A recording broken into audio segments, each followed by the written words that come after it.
you are over the age of 35, stop everything you're doing right now.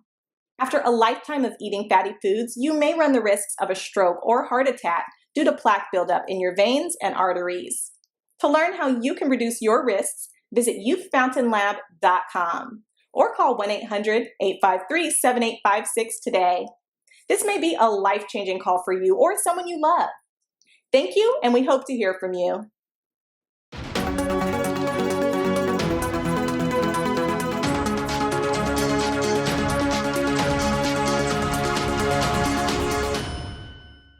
Hey fam, welcome back to the African Diaspora News Channel. I am Wongel Zelalem, bringing you the story. Today's story is about Stephen A. Smith. I did a report on him actually last week for his comment towards the Nigerian basketball team. It was on the Phillip show, so I don't know if you've watched it yet, but just to update you, what he said was really, really disrespectful. He read their name and said whatever their name is. He was just so disrespectful towards this team that won fair and square. Let me remind you what exactly he said. We'll come back and discuss. But when you talk about bona fide stars in the National Basketball Association, we can pick at least 15 to 20 of them. Half of them are on this damn roster. There's no excuse to lose to Nigeria. Some dude, Gabe Namdi, who goes by Gabe Vincent for the Miami Heat, Caleb Agada, Namu, or however the hell you pronounce his name. You give up 60 points on threes? Excuse me. You can do better than that. And oh, by the way, let's also look at Greg Popovich, because he's a 5-time champion. One of the elite coaches this game has ever seen. Hasn't looked the same since Tim Duncan retired. A little bit different now. So let's point to everything. And let's understand, still in all, you have enough to win gold. It should not require that roster spot 1 to 15 is the absolute best that the NBA and USA basketball can send. We have enough great players. They just got to care enough and be focused, and we got to know that we got the right coaching. As you saw, that's what he said, and I thought it was offensive. Like, I'm not even going to try to act like it's fine. I was really offended, not necessarily because he mispronounced their name, as I explained on the Phillip show. I was really pissed the way he talked about them, the way he just mentioned their name. Like, the US team loses to this Nigerians, like, and I was like, what does their name have to do with how they played? Obviously, when they're winning, that means they put in time. There was effort. They worked hard for them to win, right? So I was really offended, and I was saying how I wouldn't mind if somebody mispronounces my name because I know it's hard.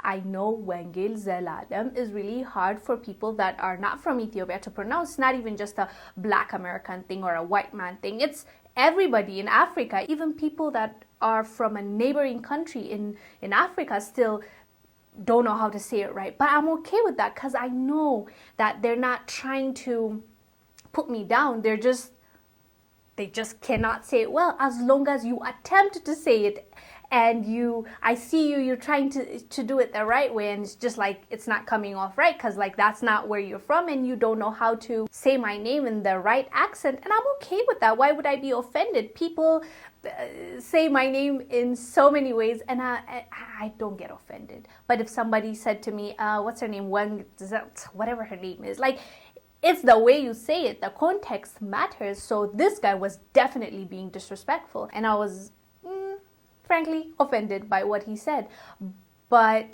he apologized, and I am surprised, and I'm happy that he apologized. But one thing I've noticed, and I don't want to take away from his apology, he apologized after he got in trouble for what he said about that, I believe he's Japanese player, baseball player, and he also talked about how he needs a translator to talk, so he's not a good representation or something like that, and the Asian community came for him.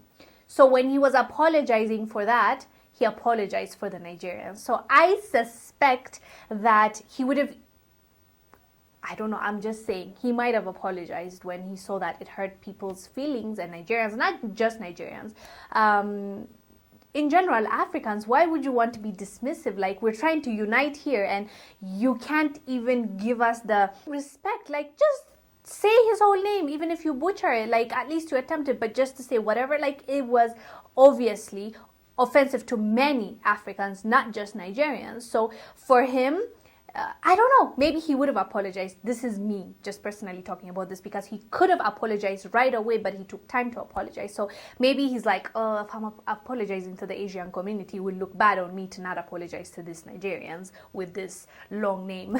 And he apologized. But anyways, what matters is he did apologize, and we can't take that away from him. But let me read for you his apology so that you can decide if you believe it or not. He said, the Nigerian team that beat Team USA, when I didn't pronounce the player's name, they took offense to that, and I'm a guy who is a huge fan of them.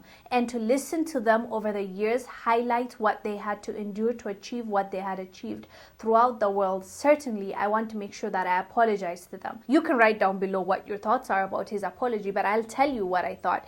It's good that he apologized, as I said, but the way he says, like, oh, if it offended them, I apologize. That means he doesn't understand that it was offensive. He's just apologizing because they reacted.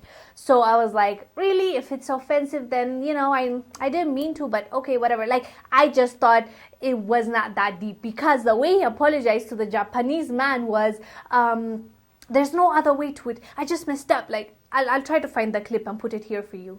I was wrong, period. There's no excuse. Outspoken TV sports personality Stephen A. Smith is apologizing today after igniting a firestorm on the eve of baseball's All-Star Game. It was me. I said it. And the reality is that I was completely clueless. The ESPN analyst came under attack after he took aim at Shohei Ohtani, the Japanese-born superstar who plays for the LA Angels. You saw how he apologized. He was like somebody that's scared to lose his job because, he messed with the wrong one, kind of. But the Africans, well, it offended you. Well, I apologize. Anyways, I don't want to be negative, but he did apologize. Let's just leave it at that. But you let us know down below what your thoughts are about his apology. I'm Wongel Zelalem bringing you the story. I will see you on the next one. Bye. 250 years of slavery, 100 years of Jim Crow, sharecropping, the Ku Klux Klan, lynchings, bombings, mass incarceration, the separation and destruction of the black family. All of that has had an effect on our mind. Our mind needs to be decolonized. We today are experiencing mental slavery, not physical slavery as once our ancestors had to endure.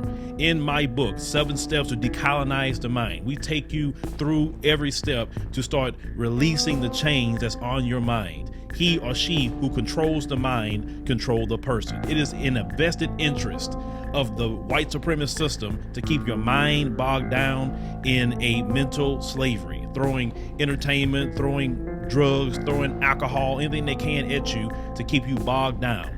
You got to free yourself from mental slavery by purchasing our book, 7 Steps to Decolonize the Mind, today on Amazon. Make sure you share it with your family, share it with your friends. Everyone can benefit from decolonizing the mind, because once your mind is decolonized, you will never be put to sleep again. Thank you for watching. Make sure to subscribe to our YouTube channel and download the African Diaspora News Channel app, now available on Google Play and the Apple App Store.